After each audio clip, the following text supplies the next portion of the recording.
put out of sight. Yes, what joy for those whose record the Lord has cleared of guilt, whose lives are rich in complete honesty. What joy for them. Hebrews 10:21 goes on to say this, and since we have a great high priest who rules over God's house, let us go right into the presence of God with sincere hearts, fully trusting him. Verse 22 says this, for our guilty consciences have been sprinkled with Christ's blood to make us clean, and our bodies have been washed with pure water. So here's the question tonight. Is your conscience clear? Is your conscience clear with your family, with those who live in your house? If you've got kids who have moved out, is your conscience clear with them? Is your conscience clear with your church family? Is there somebody who you've hurt their feelings years ago? Might have been in that church business meeting over the blue and the red carpet. You don't know. But is there somebody in your church family that you've hurt, wronged, or offended? Is your conscience clear with your neighbors? I gotta confess, we packed up our house over Christmas break and put it all into a storage unit. It's pretty sad when your 3-bedroom, 2-bath house that you've lived in for 12 years all fits in a single car garage. It kind of puts things into perspective. But as I was cleaning out my shed out back, which I hadn't been in a long time, I found a ladder that I borrowed from a friend of mine. A long time ago, obviously. You know what? I need to call that guy and say, hey, I found your ladder in my shed. It's in my storage unit right now, and I'd love to get it back to you. I'm sorry if I've hurt you by not giving your ladder back after I used it. Now, granted, he hasn't come to me and been like, hey, bro, do you still have my ladder? He's probably forgotten about said ladder. But is my conscience clear with my neighbors? Have I borrowed something from them? Have I done something to my neighbors in such a way that has hurt, wronged, or offended them? Is my conscience clear in my workplace, with my boss, with my coworkers? Is my conscience clear with my past? Are there things in my past that, man, I need to make right? So tonight I want to help us with how do we get a clear conscience? How do we get a clear conscience in life? First one is this: acknowledge your sin. Acknowledge that, man, you have done something wrong. David goes on to write in Psalms 32:5, finally I confessed all of my sins to you and stopped trying to hide my guilt. Acknowledge your sin. Quit covering up your iniquity. Quit trying to sugarcoat things. Stop hiding your guilt and confess it. Confession simply means this: to tell or to make known, to admit, to acknowledge. Listen, Jesus stepped up the game when it came to stuff like this. And you gotta love Jesus. Like, Jesus is talking to the people in Matthew chapter 5, and he says this: you've heard it said that if you're angry with someone, if you call them stupid or you curse them, then you've already committed murder. He says, listen, you know that murder is wrong because Moses says, thou shalt not murder. I tell you this: if you speak against your brother, if you bear false witness against them, if you say anything against them or wish them any ill will or curse them, then you've already committed murder. What? But I didn't put the gun to their head. I didn't do anything to them. Well, you spoke against them. Jesus is taking it up another step. He goes on to say, listen, you've heard it said that, you shall not commit adultery. But Jesus says, I tell you this: if you look at someone with lust in your heart, you've committed adultery.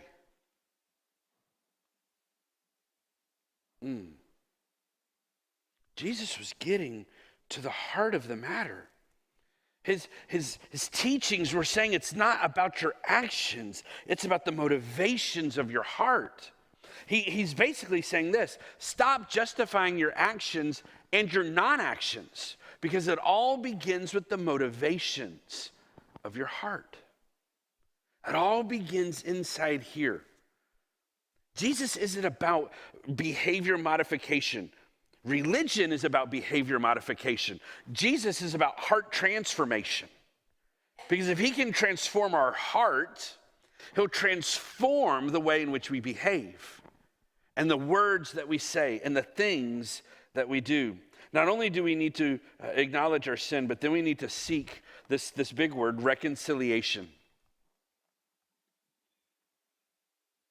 We then need to seek reconciliation. Matthew chapter 5, verses 23 and 24, Jesus is talking here. And he says, so if you're presenting a sacrifice at the altar in the temple, and you suddenly remember that someone has something against you, leave your sacrifice there at the altar. Go and be reconciled to that person, then come and offer your sacrifice to God. Listen, he's basically saying, if you're at church and you're coming forward to put your offering in the box and you realize or you remember, hey, that person has something against me. I have offended them. I have wronged them. I have hurt them. And God brings that to your mind. He says, listen, leave your offering there. Don't even give your offering yet. Go to them and be reconciled with them.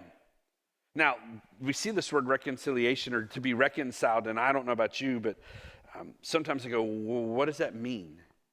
It means this, to restore friendship, harmony, to settle, or to resolve. Accounting majors, we get this idea of reconciliation because we have to do that with books. We have to reconcile the debits and the credits and everything's got to balance out. Well, what God is saying is, listen, we need to go and seek to restore the relationship with the person. And at least on our part, we need to say we're sorry. We need to go to them. Listen, here's what happens a lot of times. I don't go to them. I'll go to people who are close to me and go, hey, God said that I needed to go talk to Sally about this. Do you think I really should talk to Sally? Like, do you really think when I said that it hurt them and, you know, that what I did was wrong? Why? I'm looking at them to please justify that my words and my actions were okay. No, you're fine. You're okay. Okay, good. Whew. Glad to know that. Like, God must have missed that one. Like, he just must have, I must have miscommunicated, misheard, whatever. And, no, we typically go to others first. And what God is saying is, listen, don't go to others. Go directly to them. And talk to them. Don't stir up more stuff, but go to God. Seek reconciliation. When you and I are seeking reconciliation, 5 quick things and we're almost done. Or 6. First thing, make a list. Make a list. Sit with a piece of paper, with a notebook, and say, God, would you do what you did for David in Psalms 139? Would you pray this prayer? God, search me and know me. Point out any way in me that offends you. God, would you search my heart? And if I've offended anybody, would you please bring their name to my mind? Make a list. Make a list of people who you potentially have hurt, wronged, or offended in any way. Then make contact. Make contact. Now, back in the day, this contact was really hard to do because we just had the yellow pages, right? Or the white pages, I guess, because yellow pages were businesses. But, we would get these things. I loved it when my girls were little. They would drop them off at the front door, and my girls were like, Dad, what are these things? It's a phone book. What? No, we have this cool stuff called technology now. We can look for people on Facebook. We can find them. We can Google them. Did you know that Googling is actually a verb now? You can Google them and find out, hey, where does so-and-so live? It's pretty neat. I would highly encourage you never to ever Google your name because weird things will pop up. You'll see pictures, then you're going, how did they get that? Or you'll see people who has your name and you're like, yeah, I don't look anything like them. And it could make you feel good or bad about yourself, but make contact with them. Make contact. Reach out to them. Hey, can we have a conversation? Hey, could we get together for coffee? Hey, could we get together over lunch? Make it brief. Just make contact. And then when you get finally face-to-face, toe-to-toe, knee-to-knee with them, because I highly recommend you do this in person and not over text messaging. That's what this generation loves to do. They will text things out. Hey, I'm really sorry that I hurt your feelings. And I'm like going, that is not a conversation to have over a text message. I don't like text messages and I don't like emails because you can read so much into things. When I'm sitting with people, I can read their body language. I can hear the inflection of their voices. Make contact with them and have this conversation. You're like, oh, but I don't want to. I understand that. When God says in your list and you've prayed and he gives you a list, guess what? Your next step should be, am I going to be obedient to this or not? Make contact. Third thing, when you make contact with them, make a confession. Be specific. I'm sorry for fill in the blank.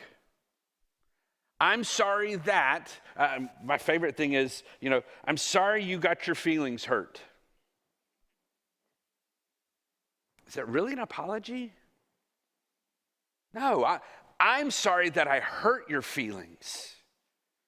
When be specific. I also love this one when I feel like I've hurt my wife in any way. I'll go to Jen and I'll be like, hey, baby, if I've hurt you in any way, would you please forgive me? Absolutely, I love you, sweetheart. Fantastic, Lord, I did it. Thank you. We're all good. Conscience is clear. Can I sleep again? Oh, when we've hurt someone, we've got to become honest and be specific about the hurt. I hurt you when and I'm sorry for that. But then we don't just end the conversation there. You need to make an opportunity for them to respond. And that is really simple. Here's your question. You ready? You're going to look at them and ask the question, will you forgive me? Will you please forgive me? Give them a chance to respond into the conversation and into the relationship. Now, here's the thing. You're not responsible for how they respond. You're responsible for your confession. You're responsible for your obedience, but be obedient to that.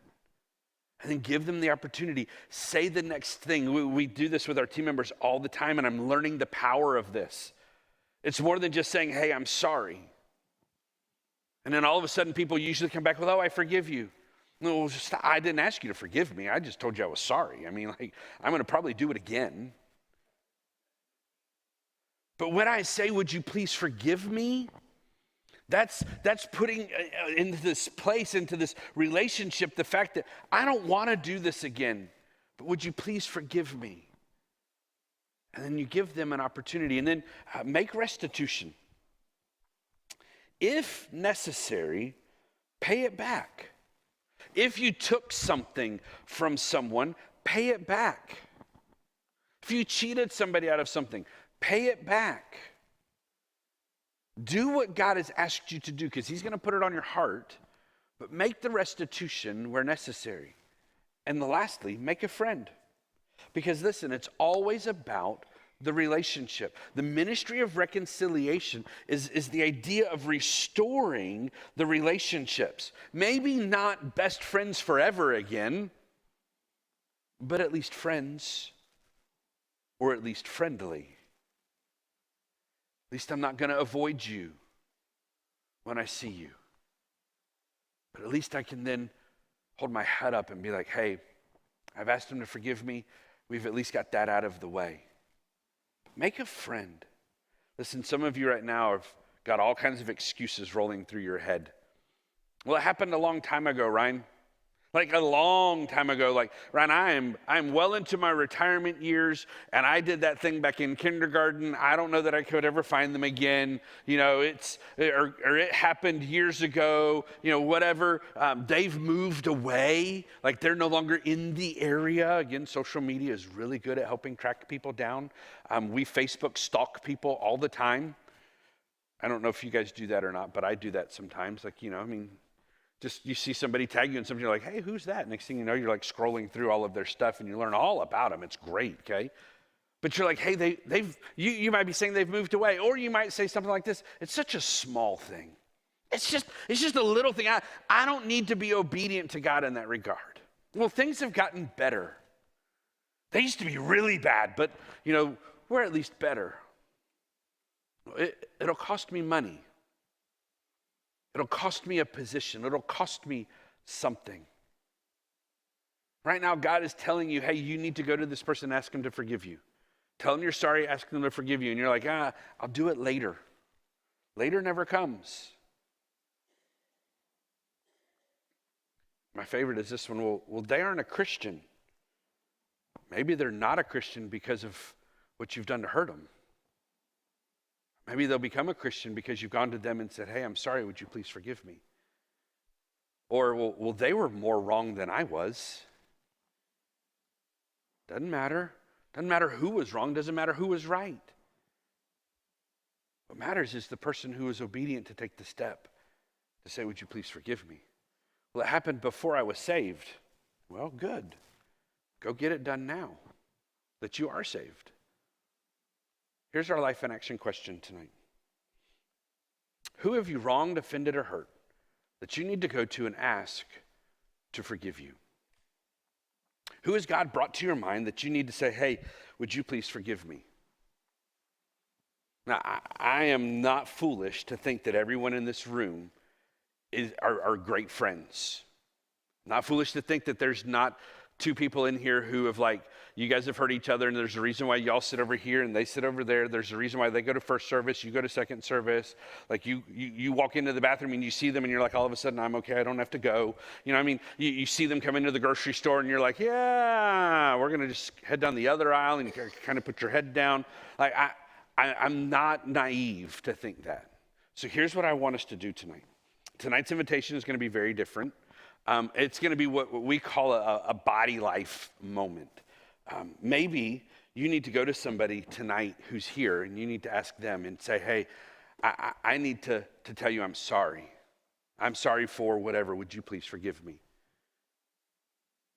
I'll never forget, we were in Raytown, Missouri. And after this message, Brent and I were just kind of sitting up in the front talking like we normally do, and this lady walks from this side over to this side just glaring at me. I mean, just glaring. Like if looks could kill, I'd have been dead. And as she gets closer to us, she's wearing a mask, and she pulls her mask down and she goes, I don't like you. Puts her mask back up and keeps walking. Brent and I are like, okay. Note to self, make sure she doesn't kill me on the way to the trailer. She goes over and she talks to somebody. She comes back with tears in her eyes. She says, it's done. It's needed to be done years ago. Thank you. Don't walk out tonight with this tension between you and somebody in the room. You're like, oh, wait a minute. So if I go to talk to somebody, everybody's going to know that I'm going to create some camouflage for you, okay? Just so that there's not that tension of, well, dude, I'm not going to talk to anybody. If they see me go up and talk to Pastor Cliff, they're going to know that, man, I got something and I need to ask him to forgive me. Now, time out. That's not how this is going to roll, okay? I'm going to create a little camouflage for you. So here's what I want everyone in the room to do tonight before you leave. I want you to find a couple of people, and I want you to tell them something that God has taught you this week. You're like, wait a minute. Yes, that would be question 2 in our testimony time. What has God revealed to you, and how have you responded? You don't have to stand up here to give a testimony. I want you to begin to do that with each other tonight. So I'm going to create some camouflage for those of you who need to go to somebody and say, hey, would you please forgive me? Because all of us are going to move around tonight, and all of us are going to talk and say, hey, let me tell you something that God has revealed to me, and let me tell you what I have done with that truth and how I have responded. Some of you men tonight need to go grab your kids, and you need to say, hey, I'm really sorry. I'm sorry for how my anger has spilled out sometimes, or how my frustration has come out, and that I've said some harsh words to you. Or you need to take your wives by the hand and say, hey, I'm sorry for not honoring you with my words and with my time. I'm sorry for breaking trust. Maybe there's some wives in here and you need to go and grab your husbands and say, hey, I'm sorry for always nagging and complaining. Moms need to go and grab your kids up and say, listen, I'm sorry that you have to always clean the bathroom the way I want you to clean the bathroom, and therefore I make you clean it 17 times when it was really okay the way you did it. But my critical spirit is crushing you, and I'm sorry for that. Listen, I've had to go to my adult kids and have conversations after this time because God reveals things to me. Maybe you're a child or a student and you've got some disobedience or some anger. Maybe you're in here and you've got some gossip. You've got a problem with gossip or bad attitudes. Maybe you're an employee and you've got some dishonesty or some stealing, whether it be time or money. Maybe you're a church member and you need to go to one of the staff members and you need to say, hey, I'm sorry, I've been gossiping against you. I've been divisive. I've been causing division in the church. I'm sorry for talking about you. Would you please forgive me? God has brought someone to your mind tonight that you need to go to. Would you do that in this moment of camouflage? Would you be obedient to what God is saying and learn to live at peace with everyone that's around you? Would you pray with me? Lord Jesus, thank you for this moment. Thank you for this evening. Thank you for the gift and the ministry of reconciliation. God, I pray that you would break our pride. Would you humble us, God, to the point where we do see where we've been wrong. Not just mistaken, but flat out wrong. God, would we become a people who are quick to reconcile the accounts we have with others? Lord, we would be quick to go to people and say, I am sorry. Would you please forgive me? Lord, would you help us tonight to become an honest and an open people with our family that's right here in this room. God, we love you. We thank you. We ask this in your name and for your glory's sake. Amen. So here's the deal. We're going to get up and talk to at least 1 to 2 people and say, hey, this is what God's been teaching me, and this is how I've responded in this moment. Okay? And then we'll be back here tomorrow night at what time? 6 o'clock. Exactly right. Thank you, Jonathan. You like that 6, don't you? Uh-huh. Yeah, I got you in the 6. Uh-huh. Hey, we love you guys. Thank you so much for being here tonight. Have a wonderful evening. Please stay safe in this weather. And don't forget, talk to somebody tonight. Stand up right where you are. Go find somebody. Tell them what God has been doing in your life this week.